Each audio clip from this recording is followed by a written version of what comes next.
रूपस मार्टिकल्स को आपण समस्त को स्वागत एवं नमस्कार। तो आज आमर विषय होची आवर्जना समस्या समाधान पाई एक आह्वान। समस्या कौन? समस्या होची आज दिन में आम परिवेश अविशिष्ट पदार्थर अधिक गुरुतर अवस्था रही। शहर एवं ग्राम उभय स्थान में प्लास्टिक, पॉलिथीन, पुराना वस्त्र एवं कागज इत्यादि एणे तेणे पड़िबार आमे देखि पारुछंती एवं यह केवल आमर परिवेश को अशुभ्र करे नहीं, यह आमर परिवेशर जल, मृत्तिका, वायु को मध्य दूषित करिथाए। दिनकु दिन जनसंख्या वृद्धि, उपभोग वृद्धि एवं अनियंत्रित उद्योगीकरण जो अविशिष्ट पदार्थ बहुगुण अवस्था बढ़ी चलुची एवं द्रुत गति निर्धारण करुची। प्लास्टिक केतेक स्थान रे को निष्कासन ठीक समय करा जाय पारे नहीं, जहा फल से परिवेश रोग एवं दुर्गंध एवं असुस्थ परिवेश सेटान हो जाय थाए। एक अविशिष्ट पदार्थ रे एक जटिल समस्या होची पॉलिथीन। एही पदार्थ जहाँकि ख्रीष्टाब्द पर्यंत अविकृत अवस्था रही थाए। जल संपद को जदि जल संपद को जाए तो जल जीवन को हानि करें, जल जीवन नष्ट कर जदि मृत्तिकार पड़ता है तो मृत्तिकार उर्वरता हानि कर मृत्तिकार ध्वंस को मृत्तिकार उर्वरता ध्वंस कर जदि आम पढ़ाई चेष्टा करवा तो तेबे अनेक विषाक्त गैस बाहर जहाँकि आमर वायु प्रदूषण कर ग्लोबल वार्मिंग बढ़ाई था। यही समस्या अनेक दिग होची पुराना वस्त्र और अन्य अपचय जिनस। अनेक लोक पुराना बैग, कपड़ा, चप्पल इत्यादि गुड़िक बिना चिंतार फिंगी देउछन्ति। या फल अनेक अपचय गुड़िक संग्रह हो परिवेश को दूषित करें। समस्या प्रभाव और कारण गुड़िक चाहूँगी। आवर्जना समस्या प्रभाव एक अनेक गुरुतर प्रभाव गुड़िक थाए। प्रथमतः आवर्जना द्वारा आम माटी और जल दूषित होता है। फल माटीर उर्वरता ह्रास पाई और पानी जल जीव मैंने मृत्युवरण करते।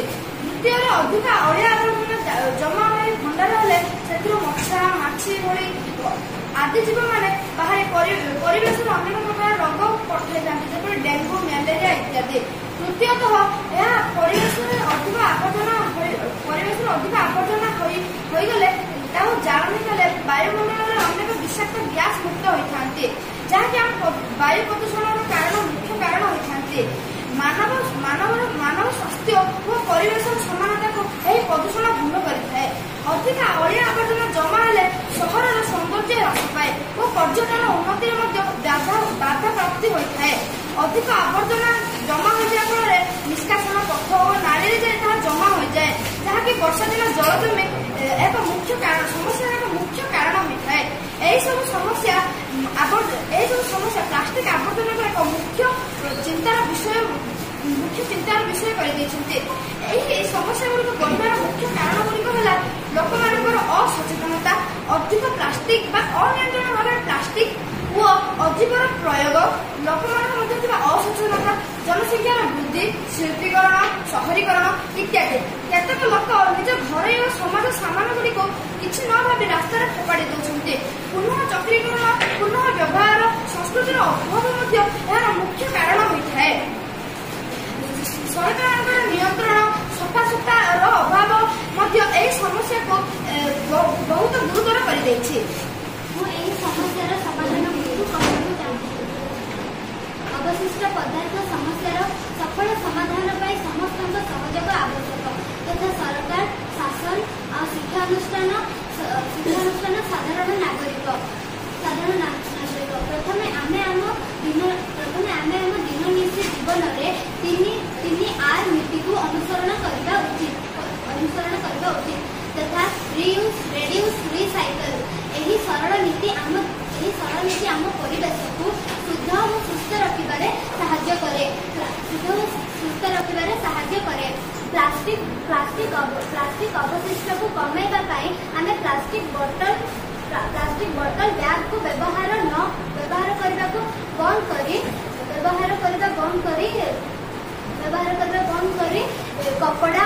कपड़ा और जूट बैग व्यवहार करने उचित। पुराना वस्त्र जीन्स ଶାଢ଼ୀ ଇତ୍ୟାଦି को आम व्यवहार पर फोपाड़ी देवा उचित नुहे। व्यवहार पर आम छोट बैग और पोशाक किंबा शैलीगत सामग्री इत्यादि प्रस्तुत करिपरिबा। अवशिष्ट को कमाई देता है।